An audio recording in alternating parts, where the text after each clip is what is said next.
Welcome to Travel Time, and this week my guest is Sharon Trudell from Cormorant, and we're going to talk about traveling solo. And Sharon has traveled many times by herself, and this past trip she went to Burlington, Vermont. Thanks for coming to the show, Sharon. Thanks for having me. What I would like to have you is to express to our viewers how it is traveling by yourself. What the beginning of your trip like in Fargo.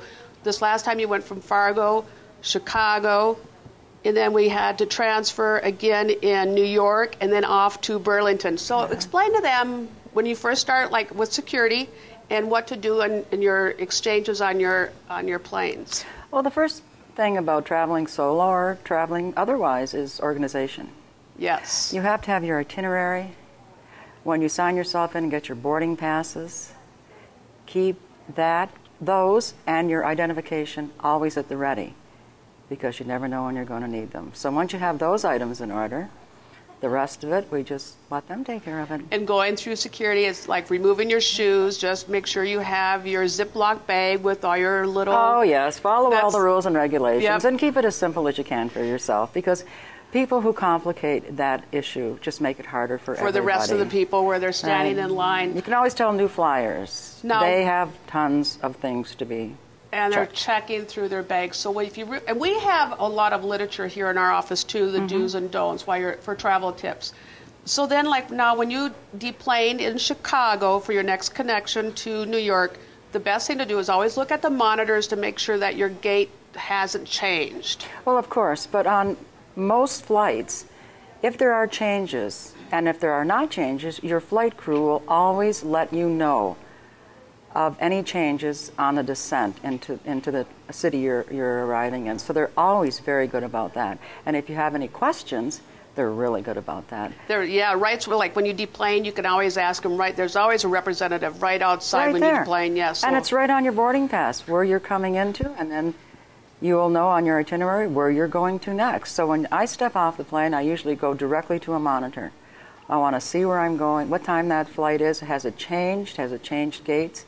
I want to know. And that's because you want to make sure you don't go to the wrong gate, you know, because they do change the gates for the airplanes. And time is tight now. We don't have hours between flights, or even, you know, it's usually they like to keep us all just moving right So your next leg after you went from Chicago, then you went into New York. Now, how was that traveling, you know, deplaning in New York and getting your last connection into Burlington?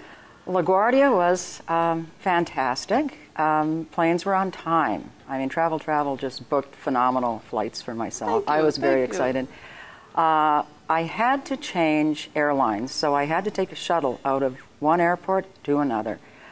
I don't believe I've ever done that. Did you find that to be difficult or uneasy? Were you afraid of? No. Good. No. All my luggage had been transferred on to my final destination, which was Burlington, Vermont. Yep. So it was a matter of asking and finding out which shuttle I took to my next airline.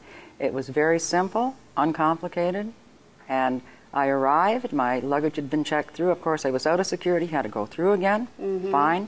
The gate was right there, and we were ready to depart for Burlington.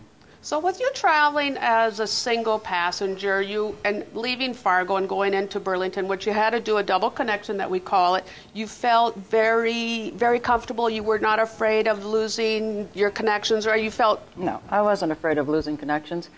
I was a little leery of the weather. As the weather, it was December. It started to deteriorate, and I thought, well, we just never know.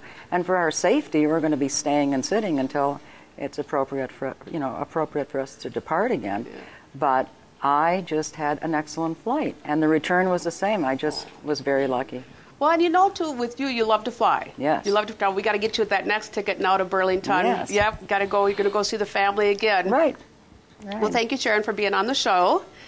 And now, as you see, as Sharon was traveling as a single passenger, please stop into our office here at Travel in the Washington Square Mall. We do have a lot of travel tips on how to travel with the regulations of the security and baggage. Thank you, Sharon. Thank you.